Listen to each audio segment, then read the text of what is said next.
Esta é a sua pedra de audiência. Aqui nos encontramos semanalmente para conversarmos consigo e com o nosso convidado. Hoje o nosso convidado vem desde Água Longa, onde jogou ao peão e aos botões.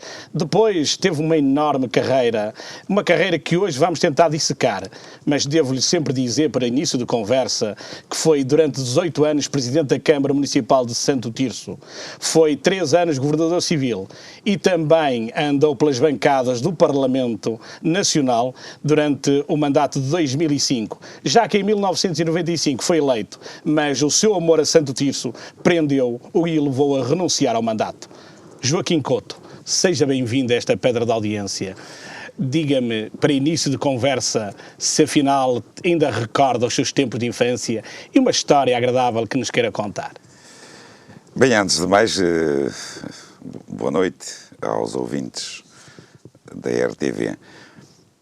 Eu tenho muitas histórias ao longo da minha vida para contar e que não sei se algum dia vou ter tempo para passar isso escrito, porque todos nós temos essa esperança e essa ambição de um dia, mais tarde, contar para os mais novos muitas histórias. Mas se quer uma história assim rápida, de escola, quando éramos miúdos, ainda vivíamos no tempo em que os funerais se faziam com carpideiras e as pessoas mais ricas da aldeia pagavam aos miúdos da escola para irem aos funerais e para marcarem presença na igreja. Nós éramos miúdos, com 8, 9 anos, não sabíamos disso, mas anunciado na escola que pagavam um escudo a cada miúdo. Estamos em 1958, 59, por aí. Pagavam um escudo a cada miúdo que fosse ao funeral, a escola ficou vazia, fomos todos ao funeral. Exatamente. Também só a talho de foice, também, e porque é uma figura conhecida geral, chegou a ser já mais velho, um pouquinho, colega de Frei Hermano da Câmara. Sim, eu tenho uma história, enfim, um percurso de vida, não direi sinuoso, mas passei por vários locais diferentes, desde ter trabalhado em Torres Vedras, ter feito serviço militar na OTA e no Hospital de Lumiar, andei no seminário, estive no Colégio de Lamego, portanto passei por vários locais de Portugal ao longo das últimas dezenas de anos.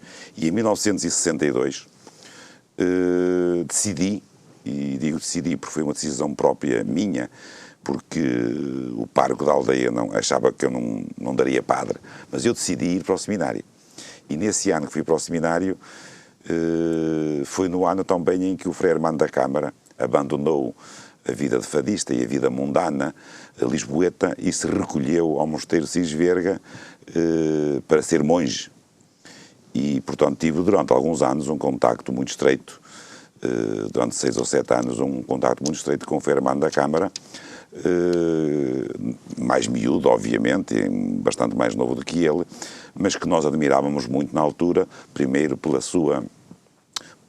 desistência da vida mundana lisboeta e, em segundo lugar, porque ele era como monge, um monge exemplar e uma pessoa afável, e uma pessoa amiga, e uma pessoa muito simpática.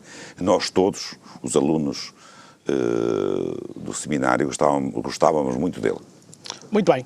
Depois deste pequena entrada, vamos então aos dias de hoje. E hoje, Joaquim Couto é o coordenador do Gabinete Autárquico da Federação PS Porto. Um convite de José Luís Carneiro que aceitou de bom grado. Sim, enfim, que poderia dizer que foi um convite natural, porque trabalhei bastante na sua candidatura, que culminou com as eleições que o elegeram para Presidente da Federação do Porto, portanto, em meados de junho passado. Já tinha estado com ele 2 anos antes, mas nessa altura tínhamos perdido, ficámos nos 47%, e também já tinha estado com ele no grupo e no conjunto de pessoas que apoiou o Francisco Assis para a Federação do Porto em 2003. E, portanto, não encarei até com naturalidade que o Presidente da Federação, eleito José Luís Carneiro, me tivesse convidado para coordenar este gabinete autárquico que tem funções muito alargadas e que depende diretamente do Presidente da Federação, que tem um trabalho imenso pela frente até 2013, penso eu, pela confiança pessoal, obviamente, e política, pelo currículo autárquico que eu tive ao longo dos últimos 30 anos e pela experiência que adquiri, portanto, do seu ponto de vista político, sobretudo na área das autarquias. Exato.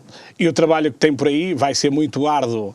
Temos que preparar eleições, já para o mês que vem, ou que vão começar a saltar aí as candidaturas do Partido Socialista. A aposta é reformular o mapa de presidências de Câmara em todo o distrito, uma luta difícil. Diga-me o que é que isso está a acontecer. Pois, formação de autárquicas. O Presidente da Federação, o José Luís Carneiro, introduziu aqui uma alteração significativa neste processo. Primeiro porque entende, e eu também entendo, que antes de escolhermos os protagonistas, os candidatos que vão disputar eleições em 2013, é necessário desenvolver portanto, fazer um programa político que nós dividimos em duas partes. Um programa político para a área metropolitana e um programa político para o interior do distrito.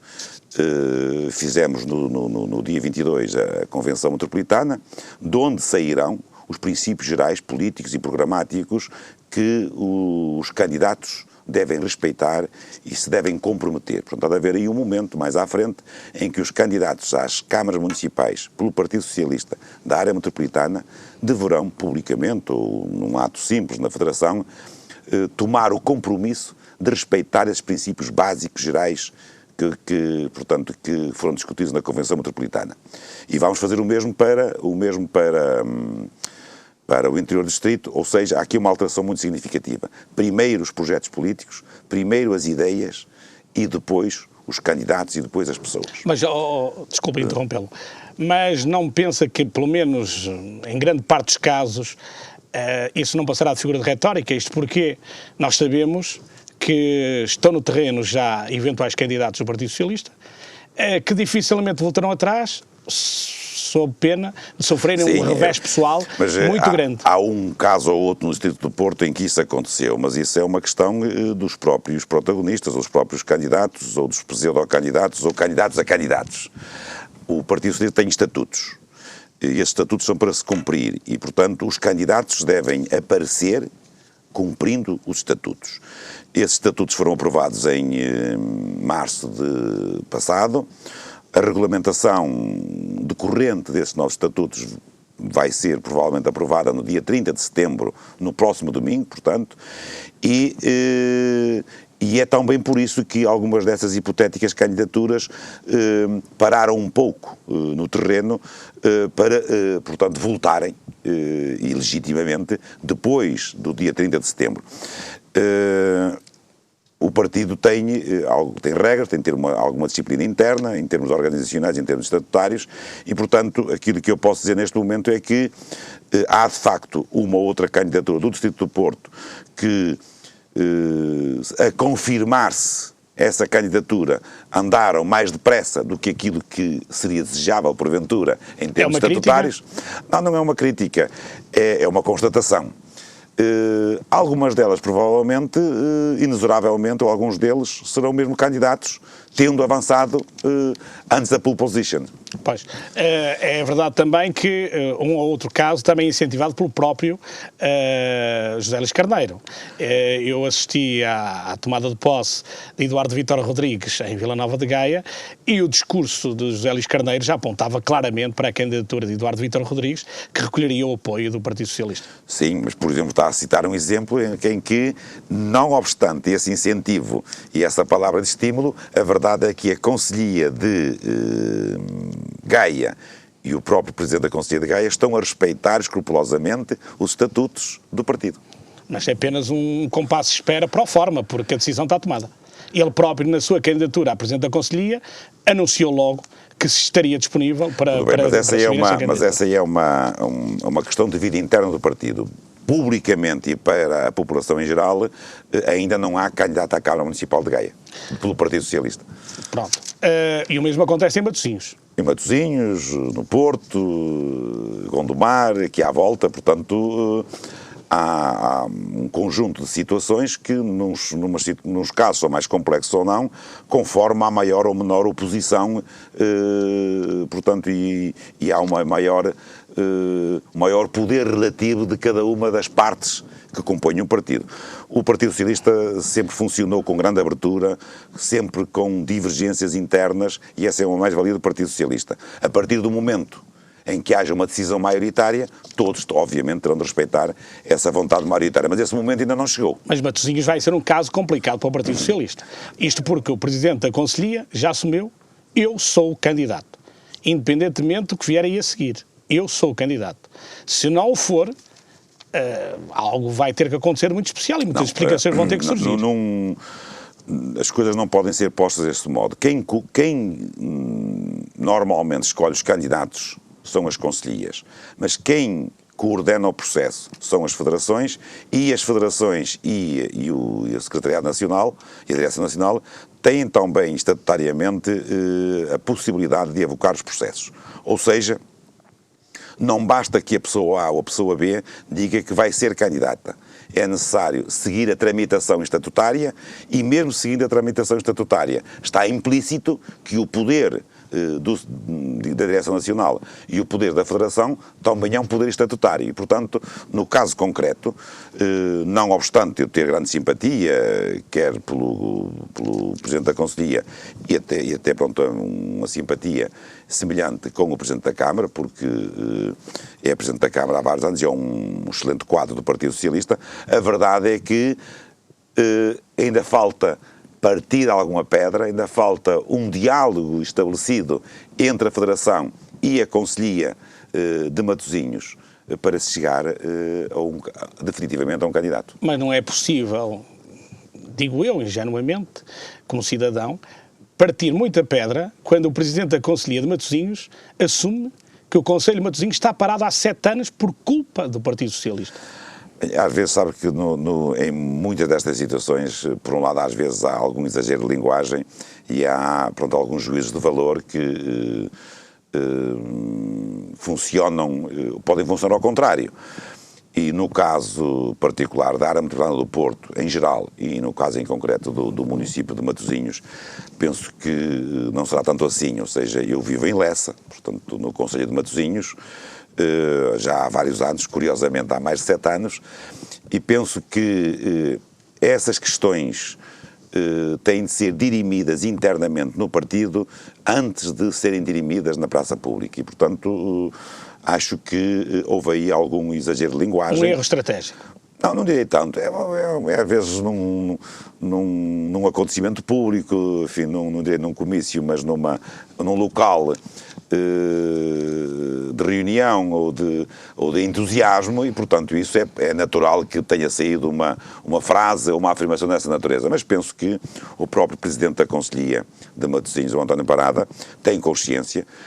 É um excelente quadro do partido, é uma pessoa que é Presidente de Junta já há vários anos, tem experiência e, portanto, eu acho que ele próprio tem a noção de que em Matosinhos é necessário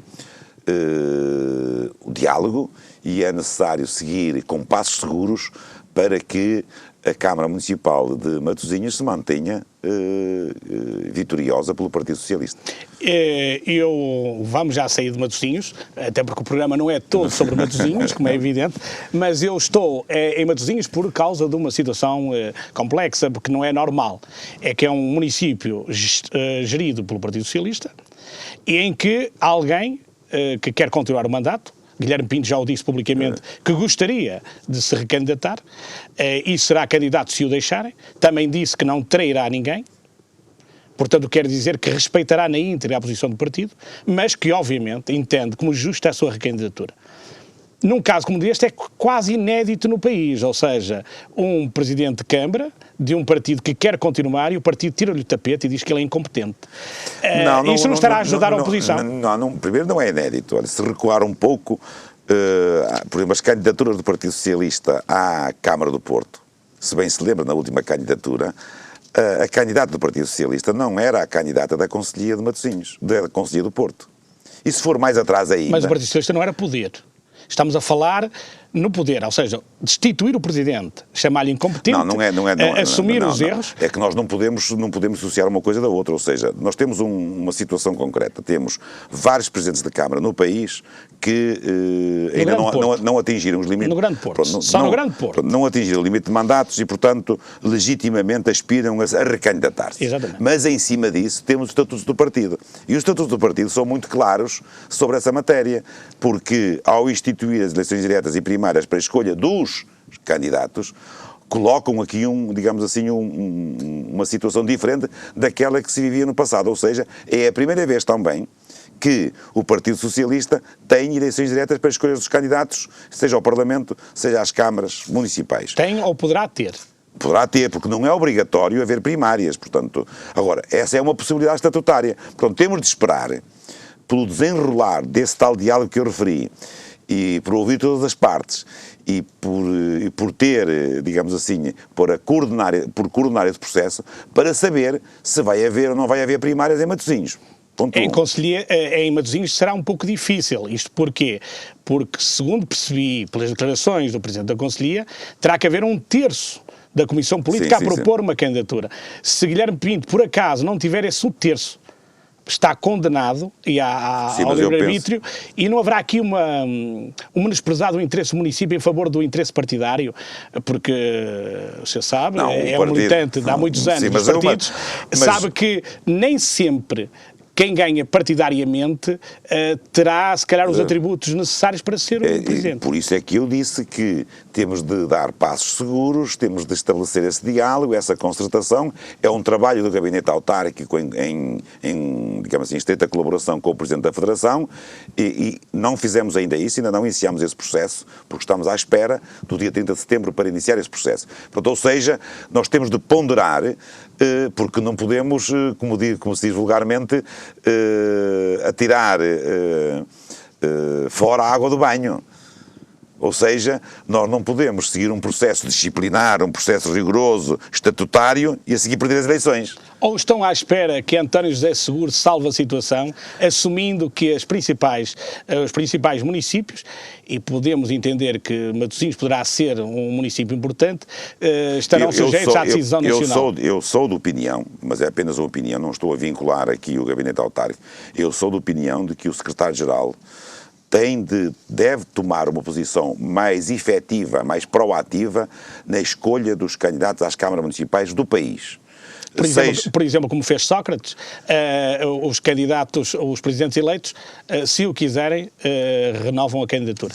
Por exemplo, pode tomar uma atitude dessas, por exemplo, mas pode ir mais longe, que é avocar, como eu dizia há bocado, avocar a nível do país candidaturas a câmaras municipais que seja do interesse local, geral e regional, e que, do seu ponto de vista político, sejam mais vantajosas na visão da direção nacional. Vou-lhe pegar mais uma rasteirita. Não leva mal, mas eu sei alguns segredos destas coisas e vou utilizá-la aqui. A mim dizem-me que a Distrital do Porto terá muita dificuldade em se opor a António Parada, por exemplo, porque a sua eleição para a Distrital dependeu em grande parte do apoio efetivo de António Parada e daqueles militantes que ele conseguiu carregar atrás. A eleição do Presidente da Federação, José Luís Carneiro, resultou da transversalidade dos apoios que teve em todos os municípios do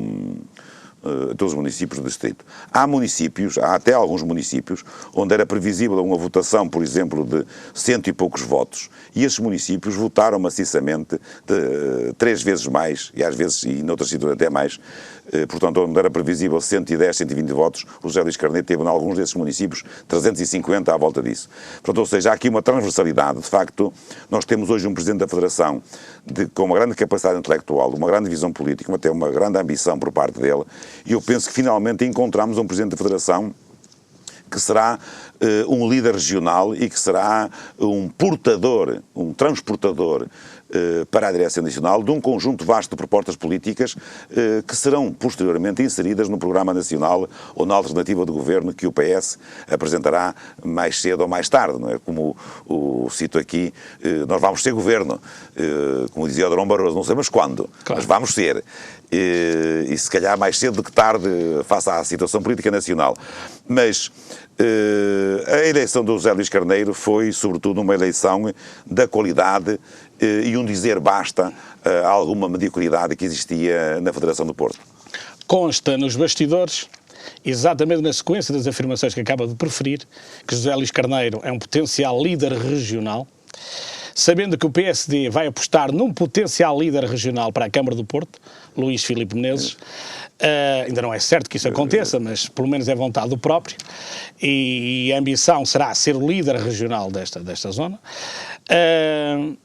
Há quem diga que Manuel Pizarro está em queda e que há quem neste momento aponte que o adversário ideal para opor Luís Filipe Menezes é exatamente José Luís Carneiro. E o senhor acaba de dizer agora que ele é o potencial líder. E um líder tem que começar pela maior Câmara ou pela Câmara mais importante, não é maior, é mais importante do distrito. Penso que não. Penso que não. No José Luís Carneiro, Presidente da Federação, tem neste momento dois trabalhos entre mãos.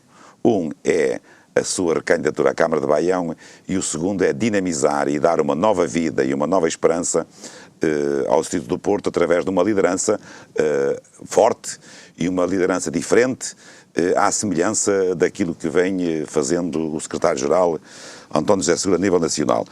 E isso passa por mudança no modo de fazer política, passa por um modo de proximidade entre o Presidente da Federação e os militantes e a população, por uma interatividade muito grande entre o partido no Distrito do Porto e as suas organizações empresariais, associações sindicais, associações profissionais e associações de todo o tipo, criando digamos assim, uma empatia geral e discutindo, ouvindo aquilo que estes vários atores e opinion makers têm para dizer, e esta é uma nova maneira de fazer política, porque só assim é que se podem construir projetos políticos participados e projetos políticos que mais tarde serão assumidos pelo todo. E deixa-me só acabar. E é nesse contexto, é na afirmação desta nova liderança, deste novo modo de fazer política, que eu estou a dizer e afirmo que o José Luís Carneiro será de certeza um grande líder da região norte e, por que não dizê-lo, no momento oportuno, um líder nacional.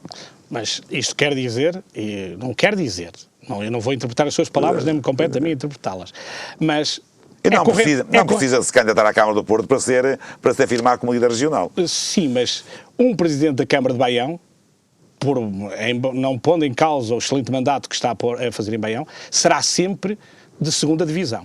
Não concordo com não pode ser assim. Obviamente, um grande candidato. Não. Isso é a mesma coisa que um presidente de junta se candidatar a um lugar de deputado da Assembleia da República, porque é muito difícil. Não. Olha, o Jacques Delors era maire de onde? O Mitterrand era presidente da Câmara de onde? Ou seja, nós é que estamos habituados... em Portugal. Nós é que estamos habituados em Portugal a ver carreiras políticas iniciar-se por cima em vez de se iniciarem por baixo. E estamos habituados também a considerar a qualidade política e digamos assim, a pujança eleitoral de um qualquer candidato, se ele é presidente da Câmara do Porto, ou se ele é professor universitário. Mas é assim. Mas isso não acabou. Não acredito que tenha acabado. Não. Infelizmente não acredito que tenha acabado. É um arquétipo e é um modelo que vem de trás, do mesmo modo que muitas vezes os politólogos e até os comentadores políticos raciocinam ainda na apreciação política do presente, raciocinam pelo passado. E então um político que fale calmamente, que seja afirmativo, que apresente alternativas, é frouxo, devia ser mais acutilante, devia ser mais assim, mais assim. Porquê? Porque tem o paradigma do passado em que tínhamos políticos que falavam muito e faziam pouco, que prometiam muito e não faziam nada. E o povo português teve a esperança de que este primeiro-ministro fosse o primeiro primeiro-ministro, digamos assim, desta nova visão. E enganou-se. A verdade é que este primeiro-ministro nasceu com a auréola e com a esperança de que iria ser diferente, iria ser uma novidade em termos de atuação política e transformou-se rapidamente numa cópia pálida do passado. Se calhar isto anula as afirmações que preferiu há pouco. Porquê? Porque efetivamente não é possível ou não é fácil mudar. Mas na segunda parte, continuem connosco, porque vamos continuar esta conversa quente e vamos continuar a descobrir o que é que o Partido Socialista prevê para o nosso futuro na área do Grande Porto.